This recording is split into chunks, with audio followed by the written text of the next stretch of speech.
السلام علیکم ویورز۔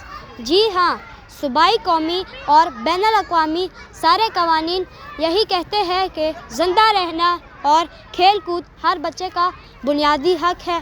آج میں اسلام آباد کے F9 پارک میں موجود ہوں، جہاں ہر طرف بچے ہی بچے ہیں جو کھیل رہے ہیں، کود رہے ہیں اپنے والدین کے ساتھ۔ باقی دنوں میں یہ بچے اسکول بھی جاتے ہوں گے اور مجھے پورا یقین ہے یہ بچے ہر قسم کے ذہنی، جسمانی اور معاشرتی تشدد سے بھی محفوظ ہوں گے۔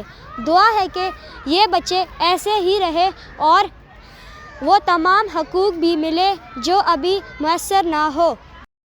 لیکن ناظرین، میرا دل خون کے آنسوں رو رہا ہے اور افسوس ہے پاڑا چنار کے ان بچوں کے لیے جو کہ پچھلے 62 دنوں سے محصور ہے۔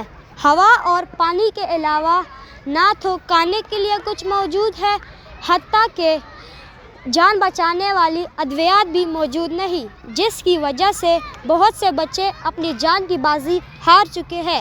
اب میرا یہ سوال حکومت وقت، ریاست اور ریاستی اداروں سے ہے کہ یہ فرق کیوں؟